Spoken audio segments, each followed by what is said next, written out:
Kekasan penelitian komunikasi berikutnya ada pada fokus penelitian. Fokus penelitian komunikasi dapat dibedakan menjadi dua, yakni kajian mikro dan kajian makro.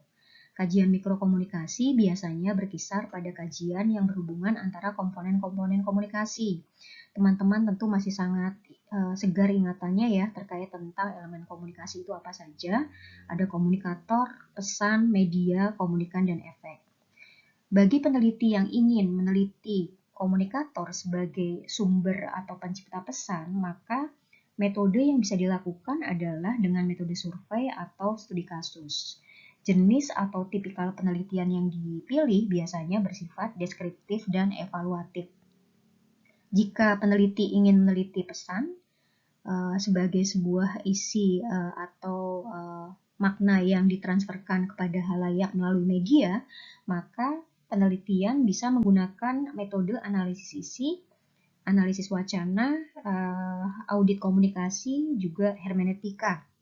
Sifat penelitiannya biasanya bersifat eksplanatif dan deskriptif.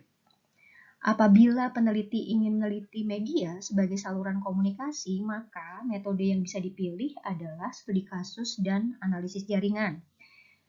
Sifat penelitiannya biasanya bersifat deskriptif dan evaluatif juga. Ya. Berikutnya, kalau seorang peneliti ingin meneliti komunikan sebagai penerima pesan, maka metode yang bisa dilakukan adalah survei dan studi kasus. Sifat penelitiannya biasanya deskriptif dan eksplanatif. Dan terakhir, jika seorang peneliti ingin meneliti efek dari pesan sebuah media massa, maka penelitian bisa menggunakan metode survei dan studi kasus. Biasanya sifat penelitian terkait dengan efek media massa itu bersifat eksplanatif, evaluatif, sekaligus deskriptif. Lalu apa itu kajian makro? Kajian makro komunikasi biasanya berkisar pada kajian komunikasi dalam perspektif yang lebih luas, ya, biasanya terkait juga dengan disiplin ilmu lain. Seperti teman-teman ketahui bahwa ilmu komunikasi itu bukan ilmu yang berdiri sendiri, tetapi sifatnya multidisipliner.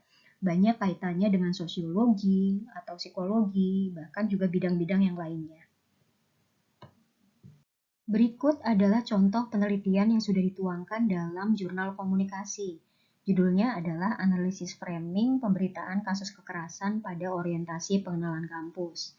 Dengan mencermati judul penelitian berikut abstrak yang tampak pada layar, sebetulnya teman-teman dapat bisa berlatih untuk melihat apakah penelitian ini bisa digolongkan dalam kajian mikro atau kajian makro.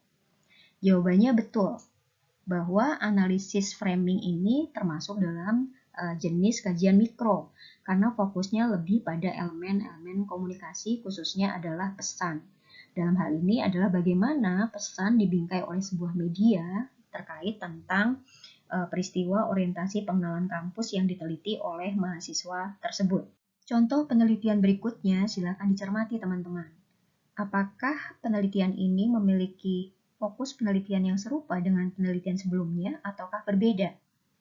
Jika teman-teman perhatikan dari judul dampak konglomerasi media terhadap industri media massa dan demokrasi ekonomi politik di era konvergensi media, tentu ini tidak hanya menyangkut elemen-elemen komunikasi yang umum, tetapi juga mengkaitkan antara konglomerasi media sebagai kajian komunikasi dengan ekonomi dan politik di era teknologi media baru. Ini mencakup perspektif yang lebih luas dan terkait dengan bidang-bidang yang lainnya selain komunikasi.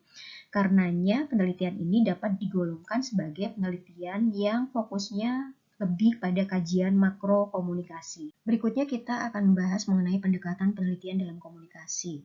Seperti kita bicarakan sebelumnya, pendekatan penelitian dapat dikatakan sebagai sebuah metode atau cara ilmiah untuk mendapatkan data dengan tujuan dan manfaat atau kegunaan tertentu.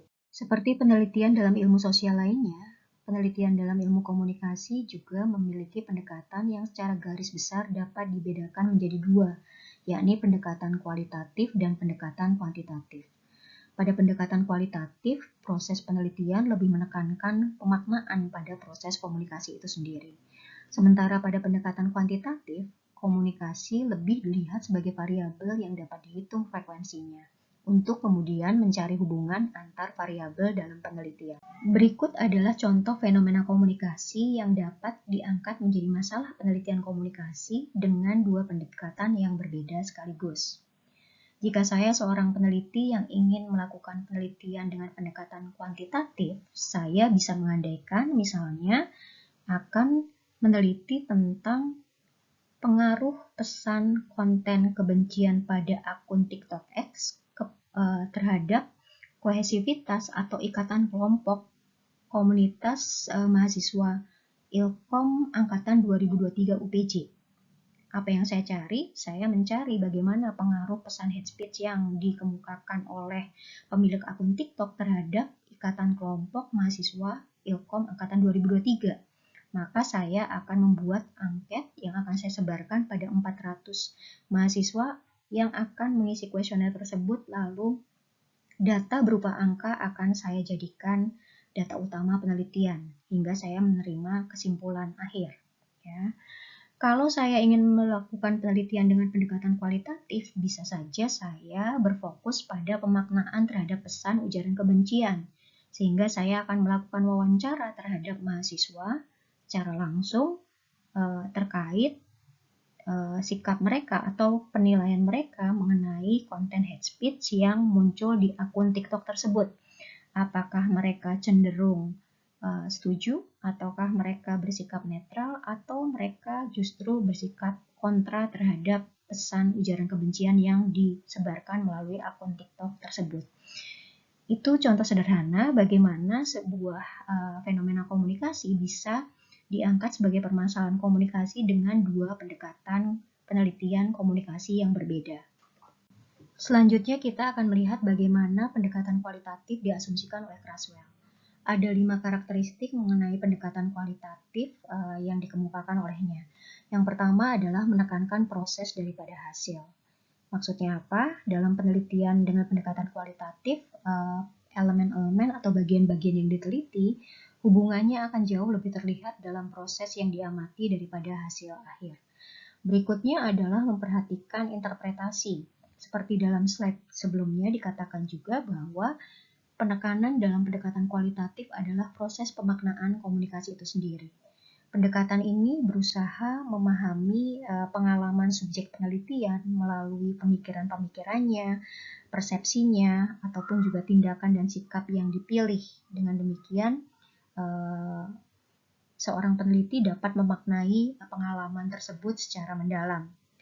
Berikutnya pada karakteristik yang ketiga dan keempat sebetulnya kurang lebih berkaitan mengenai peran dan posisi seorang peneliti dalam pendekatan kualitatif.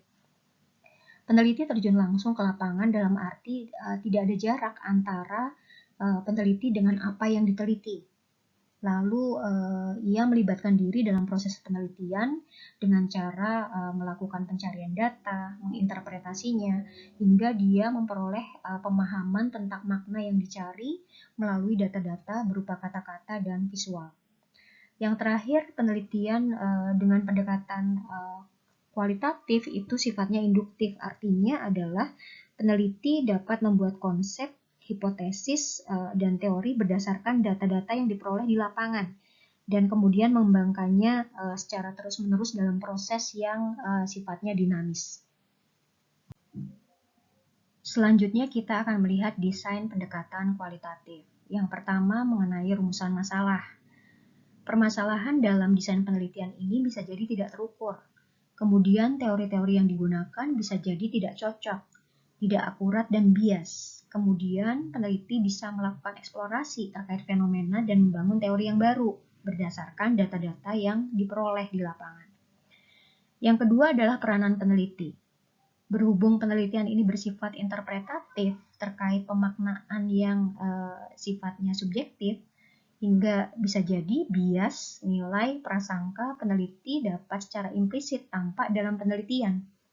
Karenanya dalam model penelitian ini biasanya ada cara-cara untuk mengatasi aspek subjektivitas dari peneliti yang terlalu kuat. Ya, misalnya dalam konteks penelitian semiotika mengenai pemaknaan sebuah tanda dalam film, seorang peneliti tidak cukup hanya memaknai dari apa yang dia pahami berdasarkan literatur saja, tetapi juga harus melakukan wawancara dengan ahli yang mengerti tentang konsep dasar atau terminologi penelitian yang digunakan dalam penelitian semiotika tersebut.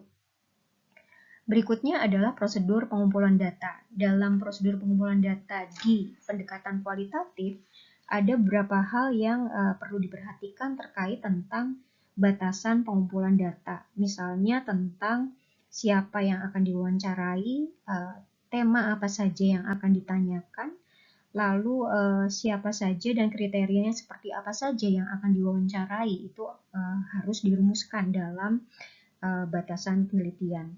Berikutnya terkait pemilihan prosedur pengumpulan data yang dilakukan. Ini bisa terkait tentang pengumpulan data yang dilakukan melalui berbagai metode ya, bisa observasi, wawancara, lalu dokumentasi, analisis isi atau focus group discussion ya. Lalu juga pada tahap ini juga ditentukan tentang bagaimana data-data tersebut diolah melalui proses analisis.